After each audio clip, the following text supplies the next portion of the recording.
Shalom everyone, it's Rabbi Finkelstein, it's Kol Torah, Tuesday at noon. Today we are not going to talk about the Parashat Dvarim, but rather we're going to talk about the time that we are in. We started the 9 days, yesterday on Monday, the 9 days that will lead us, if Mashiach is not coming, to Tisha B'Av, to the 9th of Av, the day that we commemorate the destruction of the temples, of the Batei HaMikdash in Yerushalayim, and the destruction of Yerushalayim, the destruction in a way of the Jewish people that have to be exiled from the land of Israel, and really, a little bit more than 2,000 years ago, came back to the land of Israel. When we think about what we call the 3 weeks, Shloshet HaShavuot, we see something that it's pretty much known, but I think it will be good for all of us to remember and to understand. When we look at the laws of Aveilut, the laws of mourning, that are applicable to the 3 weeks, to the 9 days, and the Shavua Shechal Bo, and the week, the Tisha B'Av, that the 9th of Av falls, that's basically next week, we see in a way a progression. We see something that it's built floor by floor till it reaches its peak, Tisha B'Av. As we know, some of the things become prohibited on us during the 13 days between the 17th of Tammuz and Rosh Chodesh and the first day of the month of Av.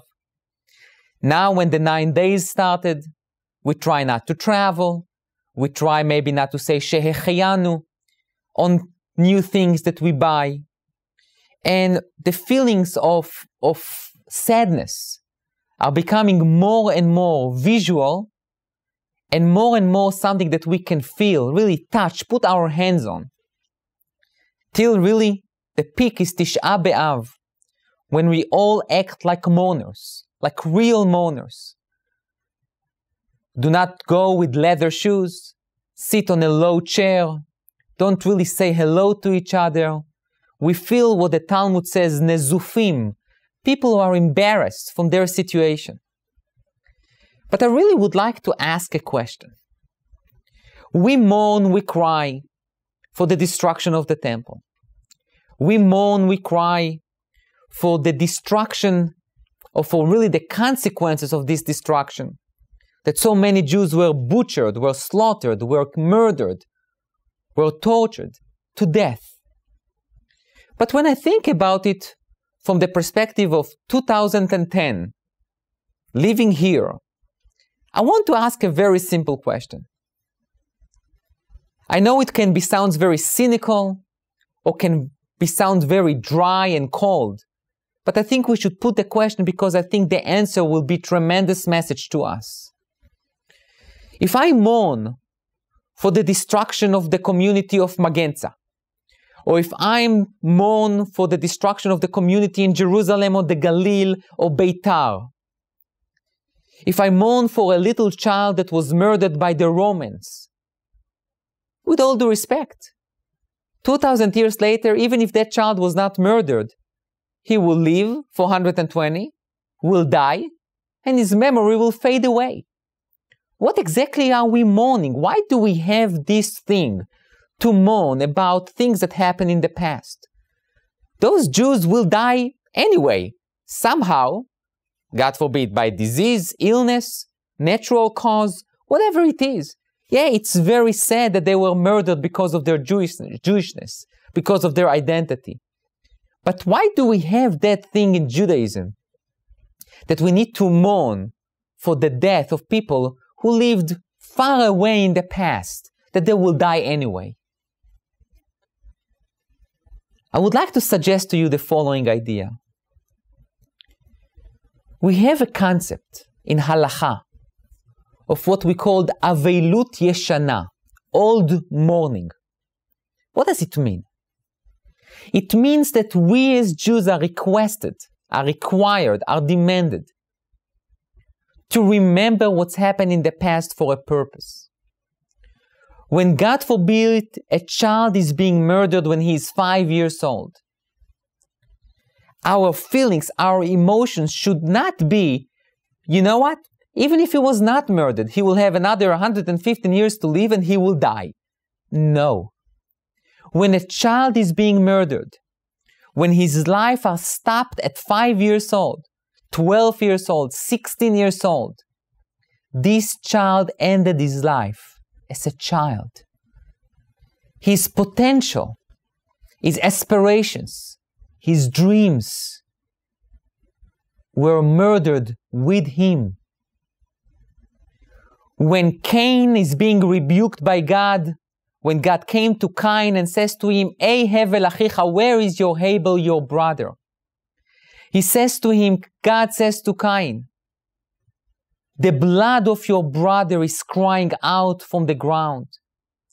The blood of his brother and the blood of his future descendants that will never be alive are crying out from the ground." When Moishale was murdered in Ghetto Warsaw, or when Ishmael was murdered in the time of the rebellions against the Romans, they died as children with no ability to dream their life, with no ability to fulfill their dreams. They ended their life as a child. What the Torah and then the Halakha and what modern times requested from us is to get out of that apathy, is to get out of this mindset of, they will die, whatever will happen, they will die. Why do I need to care? The Torah and the Halakha basically guiding us to care, to feel the pain, to understand when the child is being murdered, when a Jewish child is being murdered because he is Jewish, because of his identity. We must care. We must care for those dreams that will never be fulfilled. We need to care about those families that will never be created because that child, this boy, this girl, had to end their life too soon without having the ability to fulfill their potential. This is Tisha B'Av, the 9th of Av. And there is a preparation to this day. Unlike when, God forbid, we lose a parent or a sibling, that it hits us and we are mourners for 7 days, then 30 days, then a year in a matter of, if God forbid, it's parents that dies. Here on Tisha B'Av, we are preparing ourselves to start to care. The 3 weeks, the 9 days. The 9 days leads us to the week that we have Tisha B'Av, and then we are expected to feel the pain. Not only on the external appearance of acting like mourners, but really feeling like mourners, feeling the pain of the lost, of the communities, and the individuals that passed away before their time. Tisha B'Av is probably the saddest day on the Jewish calendar, but it's there with an educational message for us. Care, feel for others, go out from your apathy and look at someone else's pain. That will bring us together, unified, and bring the establishment and the building of the Beit HaMikdash speedily in our times. Amen.